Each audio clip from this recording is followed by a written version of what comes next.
So dear students, welcome back to my channel, that is The Educator. Today we are going to start our General English Speaking part 39, and we are going to discuss about the same topic, that we will discuss about pronouns and kinds of pronouns in our English language. So let's start part 39. So students, let's start our General English Speaking part 39, in which we are going to discuss about the same topic, that we are going to discuss about pronouns. Pronouns means sarvanam. So pronouns play a very important role in our English language when we speak English sentences in our day-to-day life. So we were studying about kinds of pronouns, means सर्वनाम आपके कितने प्रकार के होते हैं. तो मैंने आपको पिछली क्लास से बताया था रिफ्लेक्सिव और एम्फेटिक प्रोनाउंस यानी सर्वनाम के बारे में मैंने आपको डेफिनेशन से समझाया था. तो उसके कुछ एग्जाम्पल्स हैं, चलिए उसको पढ़ के आज हम थोड़ा सा और समझ लेते हैं. Kinds of pronouns, reflexive and emphatic pronouns, examples यानी उसके उदाहरण. I hurt myself. So basically it is a present type sentence. तो here you can see I hurt myself. In this sentence the person is basically trying to say कि मैंने अपने आप को चोट पहुंचा ली, मैंने अपने आप को चोट पहुंचा ली, मुझे घाव हो गया, है ना. सो here you can see I is a pronoun. तो आई क्या है? आपका सर्वनाम है जो एक पर्टिकुलर मेल पर्सन की जगह या फीमेल पर्सन की जगह उसके नाम की जगह यूज किया जा रहा है. ठीक है. I hurt myself means मैंने अपने आप को चोट पहुंचा ली. ठीक है. So it is a example of reflexive and emphatic pronoun. He hurt himself. So it is also है present type sentence. In this sentence the person is trying to say कि ही हर्ट हिमसेल्फ, उसने अपने आप को चोट पहुंचा ली. He मतलब it is basically denoting male person, है ना. We normally use he in place of male person. So he hurt himself means उसने अपने आप को चोट पहुंचा ली. So he is a pronoun in this sentence. They hurt themselves.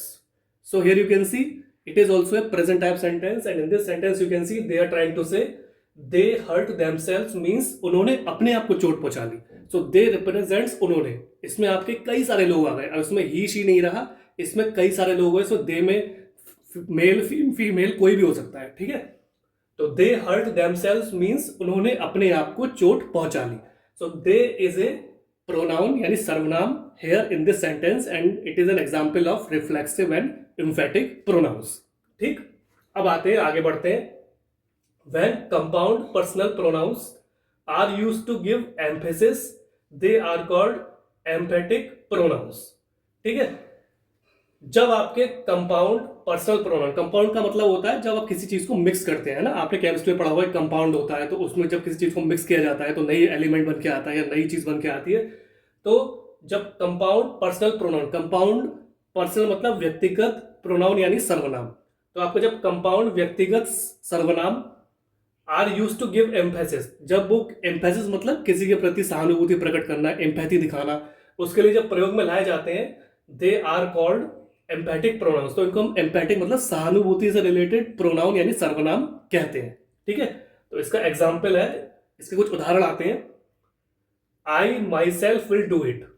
I myself will do it. So here you can see it is basically a future type sentence. In this sentence the person is basically conveying that वो आगे future में काम करने जा रहा है. ठीक है.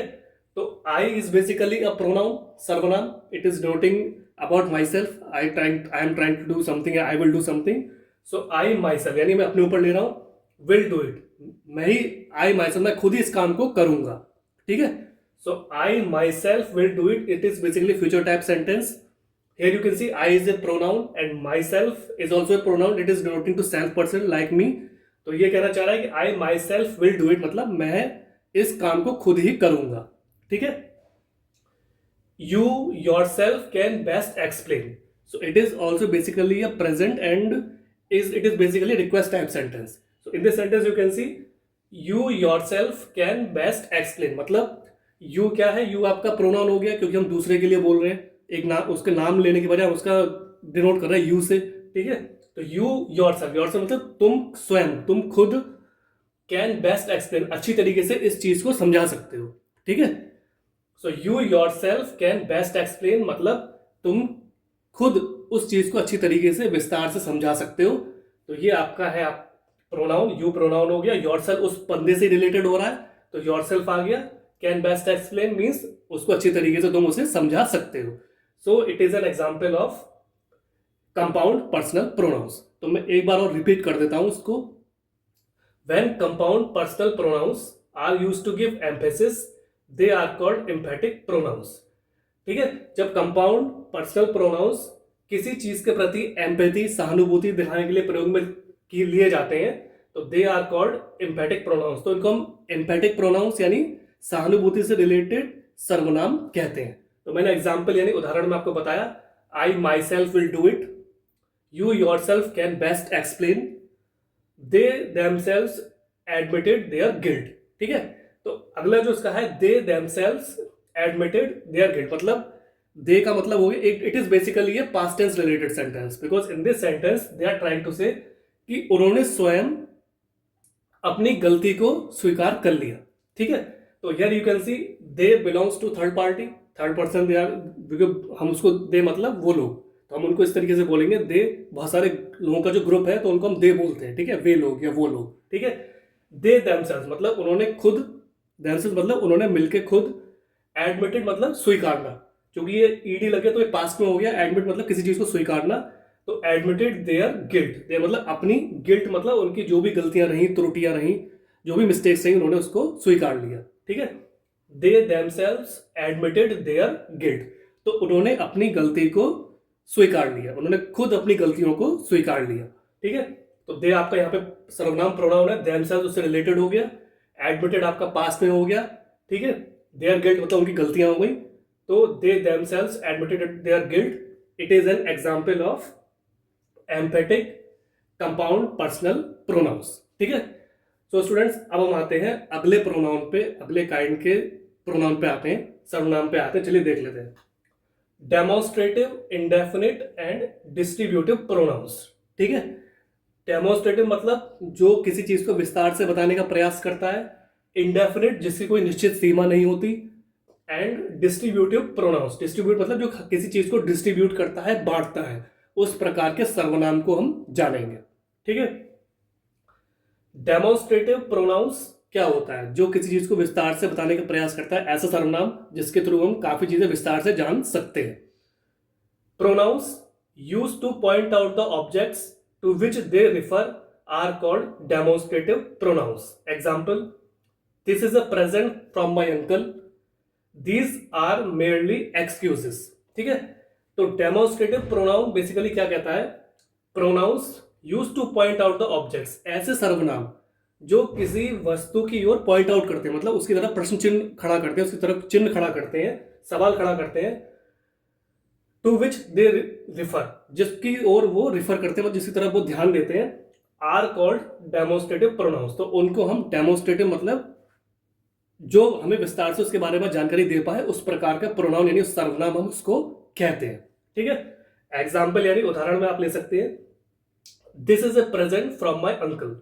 So it is basically a present type sentence. तो here you can see this is a present from my uncle means this क्या है? ये भी आपका एक सर्वनाम प्रोनाउन है, क्योंकि ये एक पर्टिकुलर आइटम को डिनोट कर रहा है कि हम, this is a gift, it is a gift, this is a gift, this belongs to me something. तो ये आपका सर्वनाम है, किसी पर्टिकुलर ऑब्जेक्ट को डिनोट कर रहा है. ठीक है, दिस इज अ प्रेजेंट, तो ये एक ऐसा प्रेजेंट यानी गिफ्ट है, तोहफा है, फ्रॉम माई अंकल, जो मेरे अंकल ने मुझे दिया है. ठीक है, this is a present from my uncle, ये एक तोहफा है जो मुझे अंकल से मिला है. So it is a present type sentence, and since this is a pronoun here, और माई भी आपका यहाँ पे प्रोनाउन है, अंकल एक पर्टिकुलर नाउन हो गया क्योंकि नेम ऑफ ए पर्सन है.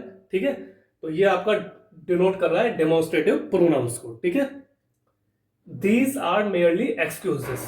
It is also a present type sentence because in this sentence they are trying to say these are merely excuses. तो हम इसको कहते हैं ये तो बेसिकली आपकी एक्सक्यूज है, मतलब अपने आप को बचाने के तरीके हैं. आप इसमें बस अपनी गलती नहीं स्वीकार रहे हैं, आप अपने आप को बचाव करने का तरीका ढूंढ रहे हैं, तो ये एक्सक्यूजेस हैं. these are merely excuses. तो it is a present type sentence, मतलब आप एक्सक्यूज ले रहे हैं, आपने गलती करी है लेकिन आप स्वीकार नहीं रहे, मतलब आपने एक बहाना बना दिया है कि these are merely excuses, बहाना बना लिया आपने बचने के लिए. ठीक है, तो these क्या है? सर्वनाम है, क्योंकि ये पर्टिकुलर बहुत सारी जो गलतियां हैं, एक्सक्यूजेस हैं, उसके लिए डिनोट कर रहा है. आर बेसिकली प्रेजेंट में आता है आपको. ठीक है, merely मतलब ज़्यादातर, ये मेनली पर्टिकुलर उसके बारे में बताया जा रहा है कि ये एक्सक्यूजेज हैं, ये आपकी खुद की वो है, आप अपने आप को बचाना चाह रहे हो, ठीक है। एक्सक्यूज मतलब अपने आप को बचाना, सावधान करना, कोशिश करना, मतलब अपनी गलती को छुपाने की कोशिश करना, ठीक है। तो दीज आर मेनली एक्सक्यूजेज, मतलब ये मात्र एक एक्सक्यूजेज है अपने आप को बचाने के लिए, ठीक है स्टूडेंट्स। तो डेमोन्स्ट्रेटिव प्रोनाउंस को मैं एक बार और समझा देता हूं। डेमोन्स्ट्रेटिव प्रोनाउंस मतलब ऐसे सर्वनाम जो किसी चीज को विस्तार से बताने का प्रयास करते हैं, ठीक है। Pronouns use to point out the objects to which they refer are called demonstrative pronouns. ऐसे प्रोनाउन, ऐसे सर्वनाम जो किसी वस्तु की ओर पॉइंट आउट करते हैं, मतलब उसकी तरफ कुछ प्रश्न चिन्ह खड़ा करते हैं, टू विच दे रिफर, जिसकी ओर वो रिफर करते हैं, जिसकी तरफ वो इंडिकेट करते हैं, आर कॉल्ड डेमोन्स्ट्रेटिव प्रोनाउंस। तो उनको हम बोलते हैं डेमोन्स्ट्रेटिव प्रोनाउंस, ठीक है। एग्जाम्पल में मैंने आपको उदाहरण बताया था, this is a present from my uncle, these are merely excuses. So students, this was the general English speaking part 39, in which I tried to explain you about pronouns, kinds of pronouns with definitions and examples too.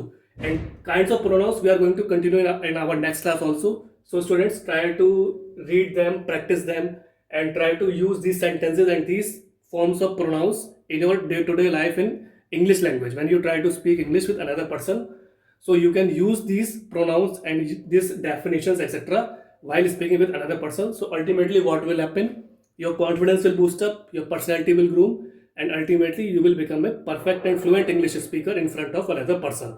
So students, thanks for your valuable and precious time. Have a nice day.